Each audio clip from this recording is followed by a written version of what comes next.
Hello everyone. आज हम लोग देखेंगे हिस्ट्री के अगले वीडियो को। जैसे इस चैनल पे देखेंगे कि एंशियंट हिस्ट्री के बहुत सारे वीडियो बनाए जा चुके हैं, उसको देखें। और पॉलिटी का क्वेश्चन सीरीज और सिनॉप्सिस डाले जा चुके हैं, उसको भी देखें। इसके बाद हिस्ट्री के जो क्वेश्चंस है, स्पेशली जो क्वेश्चंस है एंशियंट हिस्ट्री का, वह भी सीरीज चल रहा है, उसको देखें। ये जो वीडियो है, ये सभी वीडियो बहुत महत्वपूर्ण है। देखिए किस किस परीक्षा के लिए ये महत्वपूर्ण है, तो देखेंगे बीपीएससी, जो अभी 17वीं बीपीएससी होने वाला है, उसके लिए बहुत महत्वपूर्ण है। बिहार में जो एसएससी का परीक्षा होने वाला है, उसके दृष्टि से भी महत्वपूर्ण है। यूपी पीसीएस में जो आरओ का एग्जामिनेशन और आने वाले यूपी पीसीएस के एग्जामिनेशन है, उसके लिए बहुत महत्वपूर्ण है। जो बिहार में टीचर के एग्जाम जो हो रहे हैं, उसके लिए भी बहुत महत्वपूर्ण है। इसके बाद देखेंगे झारखंड में जो जेपीएससी जेएसएससी होता है, उसके लिए भी ये वीडियो बहुत महत्वपूर्ण होने वाला है, तो इसको ध्यान से देखें। आज हम लोग करेंगे वर्धन वंश को। वर्धन वंश को देखते हैं आगे। देखिए वर्धन वंश जो था, हरियाणा के आसपास के क्षेत्र में इस वंश की नींव पड़ी थी, और इसका जो संस्थापक था पुष्यभूति था। बीपीएससी के परीक्षा में ये पूछा जा चुका है यह प्रश्न कि वर्धन वंश का संस्थापक कौन था, तो पुष्यभूति था। इसके बाद देखेंगे कि गुप्त साम्राज्य के पतन के बाद हरियाणा के यही अंबाला जिले के जो क्षेत्र था थानेश्वर, वहीं पे वर्धन वंश की नींव पड़ी। नींव किसने डाला, तो पुष्यभूति ने। इसको ध्यान रखेंगे, पुष्यभूति। इसमें कई महत्वपूर्ण शासक हुए हैं, जैसे देखेंगे नरवर्धन, राजवर्धन, आदित्यवर्धन और प्रभाकर वर्धन।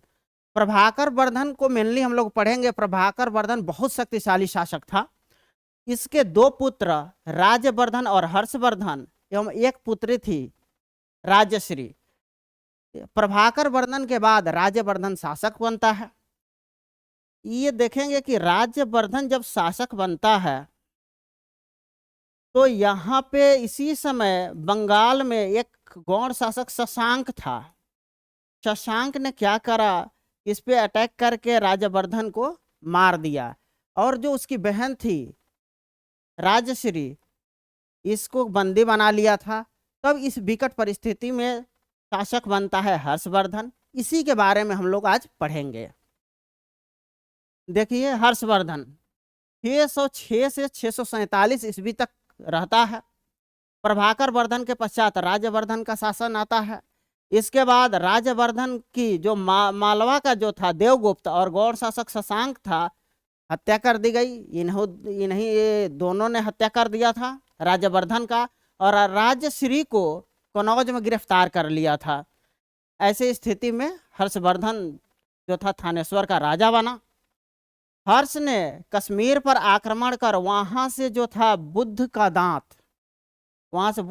लाकर कनौज में स्थापित किया था। तो कहाँ, एक संघारम बिहार है, उसी बिहार में इसको स्थापित किया था। हर्ष ने गौड़ शासक शशांक को पराजित कर दिया। वही जो इसके भाई को मार दिया था, उसको पराजित कर दिया हर्षवर्धन ने। नर्मदा नदी के तट पे एक युद्ध हुआ था 632 ईस्वी में।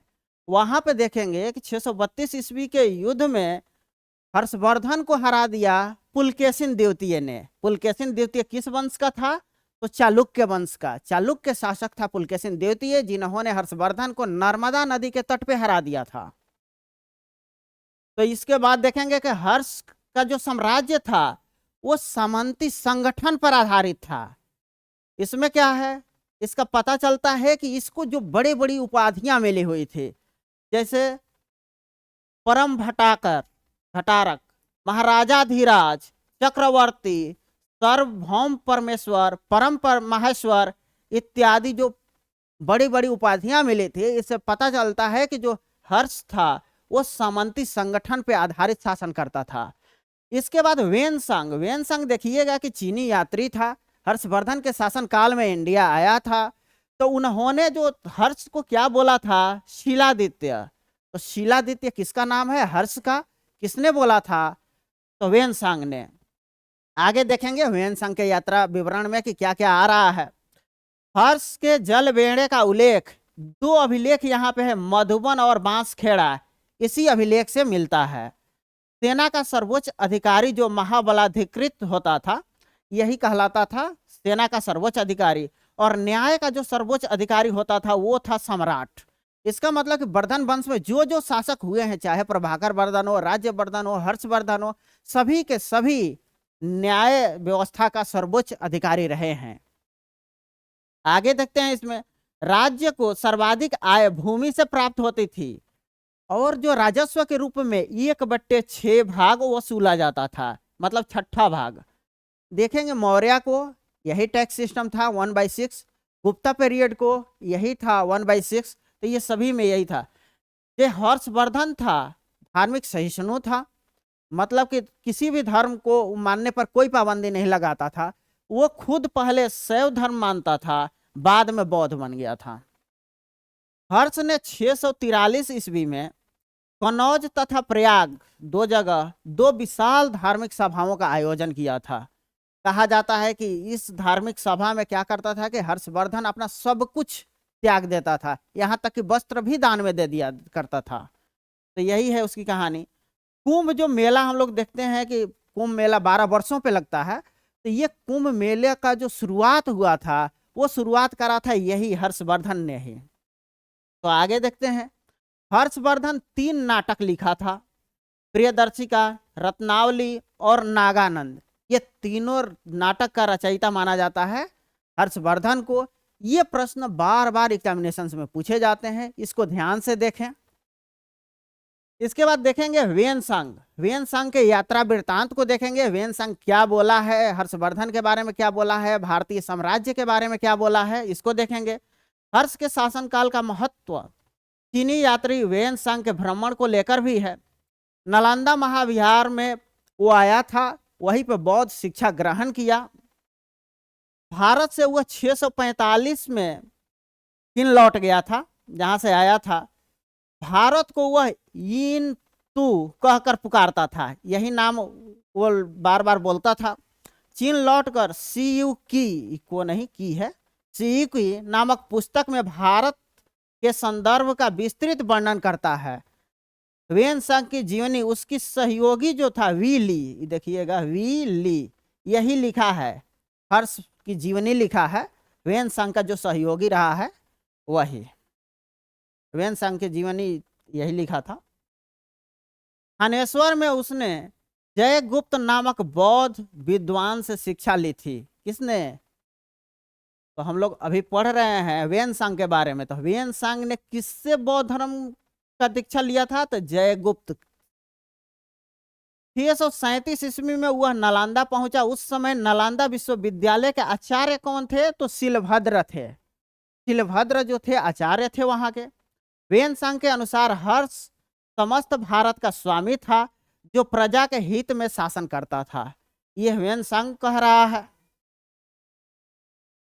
समाज जो था वर्ण और जाति प्रथा के आधार पर संगठित हुआ था। उस टाइम जो समाज था ऐसे ही जैसे 4 वर्ण होता है, कुछ जातियां होती है, उसी पे आधारित था। 4 वर्णों में देखिए ब्राह्मण, क्षत्रिय, वैश्य, शूद्र, ये सब था। वेनसांग जो था उन्होंने शूद्रों को कृषक कहा, मतलब कि जो उस टाइम खेती बाड़ी करते थे उसको शूद्र कहा जाता था। बालकों की शिक्षा 7 वर्ष की आयु से प्रारंभ कर दी जाती थी, मतलब कि स्टार्टिंग में जो बच्चा पढ़ना शुरू करता था वो 7 वर्ष की एज थी। बौद्ध विहार के अतिरिक्त गुरुकुलों में भी शिक्षा दी जाती थी। इसका मतलब बौद्ध विहार भी शिक्षा देने के लिए था और गुरुकुल भी शिक्षा देने के लिए था। वेनसांग के अनुसार वर्णमाला में 47 अक्षर होते थे। आज के जैसे हिंदी लेटर में देखते हैं 52 उसमें अक्षर होते हैं, लेकिन उस टाइम कितने? 47। शिक्षा का जो विख्यात केंद्र था, विश्वविख्यात, वो नालंदा महाविहार था, जिसमें वो खुद पढ़ा था। जहां से कहां से स्टूडेंट आते थे? तो चीन, जापान, तिब्बत, श्रीलंका, मतलब पूरी दुनिया के लोग आते थे नालंदा विश्वविद्यालय में पढ़ने के लिए। आप नालंदा विश्वविद्यालय को देखेंगे, ये किस राज्य में है? तो बिहार में। आप कमेंट करके ये बताएंगे कि नालंदा विश्वविद्यालय का संस्थापक कौन था। नालंदा विश्वविद्यालय का भरण पोषण जो होता था वो 100 गांवों के राजस्व से होता था। इसके बाद देखेंगे कि बल्लभी भी उस टाइम शिक्षा का केंद्र था। तो दूसरा विख्यात केंद्र था, ये वेनसांग बोलता है। व्यापारियों को देखिए नौ घाटों, वो नावों पर शुल्क देना पड़ता था, मतलब कि जो व्यापार नाव से यात्रा करते थे, बिजनेस करते थे, तो उनको शुल्क देना पड़ता था। अब इतना ही सिनॉप्सिस में है। अब देखेंगे हम लोग क्वेश्चंस को। इसमें कई क्वेश्चन हर्षवर्धन से रिलेटेड बार बार एग्जामिनेशन में पूछे जाते हैं, उसको देखते हैं। हर्ष के समय की सूचनाएं किसकी पुस्तकों में निहित है? अब देखेंगे कि इसमें हर्ष के समय एक कवि था बाणभट्ट। बाणभट्ट कवि था, ये तो सूचना देगा ही देगा, लेकिन देखते हैं कि कलहड़ जो राज तरंगनी लिखा था, राज तरंगनी, इसमें भी इसका जिक्र मिलता है। हर्ष के समय की जो व्यवस्था थी उसका जिक्र इसी में मिलता है। इसके बाद हरिसेन ने क्या लिखा था, कालिदास ने क्या लिखा था? हरिसेन ने लिखा था प्रयाग प्रशस्ति। जब हम लोग कर रहे थे गुप्ता पीरियड को, तो उसमें देखे होंगे समुद्रगुप्त में ये था। कालिदास क्या लिखा है? मालविकाग्निमित्र। इनका कई है ऐसे, तो ये सब बुक है, इसको ध्यान से देखेंगे कि कौन कौन कौन सा किताब लिखा। ये बार बार सारे बुक को, चाहे प्रयाग प्रशस्ति हो गया, राज तरंगनी हो गया, मालविकाग्निमित्र हो गया, ये सारे को बार बार एग्जामिनेशंस में पूछे जाते हैं। ये सभी एग्जामिनेशंस के लिए बहुत महत्वपूर्ण है। अगला क्वेश्चन देखते हैं। हर्षचरित नामक पुस्तक किसने लिखी?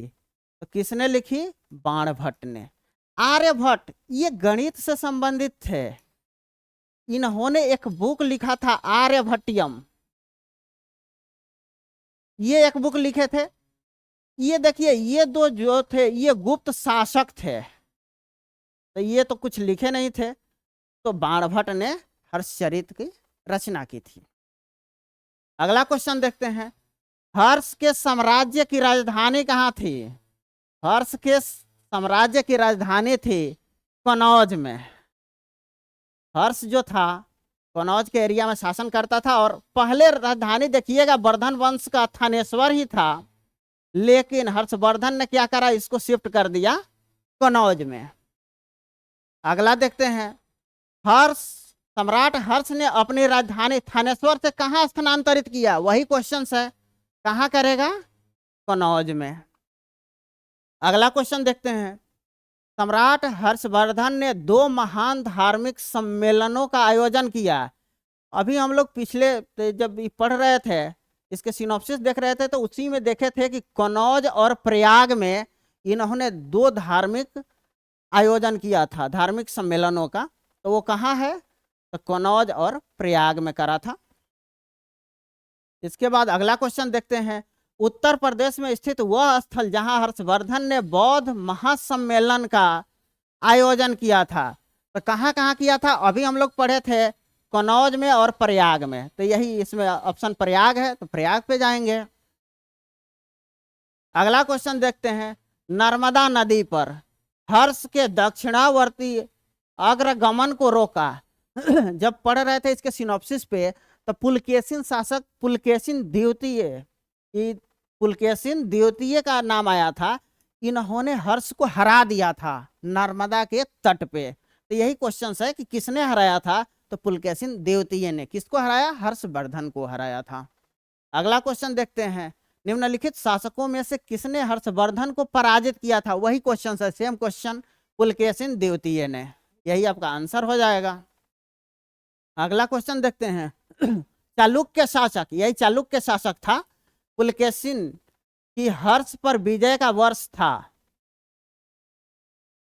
देखिए यहाँ पे जो है 618 ईस्वी में हराया था। 618 ईस्वी में पुलकेशिन द्वितीय ने हरा दिया था हर्ष को। आगे देखते हैं। कवि बाण निवासी था। ये देखिए इस क्वेश्चन में, ये क्वेश्चन बीपीएससी ने पूछ रखा था। जब ये क्वेश्चंस आया होगा तो सब लोग ये अनुमान लगा रहे होंगे कि इसका आंसर पाटलिपुत्र होगा, थानेश्वर होगा, क्योंकि ये हर्षवर्धन से संबंधित है। तो ये बिहार से ही था। कवि बाण कहाँ का था? बिहार का था। बिहार में देखिएगा सोन नदी के किनारे एक गांव पड़ता है पृथ्वीकुटा, उसी का ये निवासी था। तो कहाँ का निवासी था? तो पृथ्वीकुटा का। उस टाइम जो ऑप्शन आया था तो पाटलिपुत्र, थानेश्वर, भोजपुर और नॉन ऑफ दीज करके आया था, तो इसका आंसर होगा पृथ्वीकुटा। खासकर देखेंगे कि जब एंशियंट हिस्ट्री में कुछ नया होता है, कुछ अटपटा नाम होता है, वही उसका आंसर होता है। ये होता है एग्जामिनेशंस में, जब देखेंगे कई बार क्वेश्चन को आप सॉल्व करेंगे तो ऐसे क्वेश्चंस आएंगे, और आएंगे तो उसमें जो अजूबा नाम होगा वही उसका आंसर होता है। तो ये सब कुछ ट्रिक है जो सॉल्व करा जाता है इस चैनल पर, सब कुछ आपको बताया जाएगा। अगला क्वेश्चन देखते हैं, वेन संघ किसके शासनकाल में भारत आया? बहुत देर से हम लोग पढ़ रहे हैं कि सम्राट हर्ष था, हर्षवर्धन था, तो यही है। अगला क्वेश्चन देखते हैं, सीयू की जब सिनॉप्सिस कर रहे थे तो ये पढ़ चुके हैं, किसका था? तो वेन संघ का। तो यही सब आज कराना था। आज के वीडियो में बस इतना ही। वीडियो देखने के लिए आपको बहुत बहुत धन्यवाद।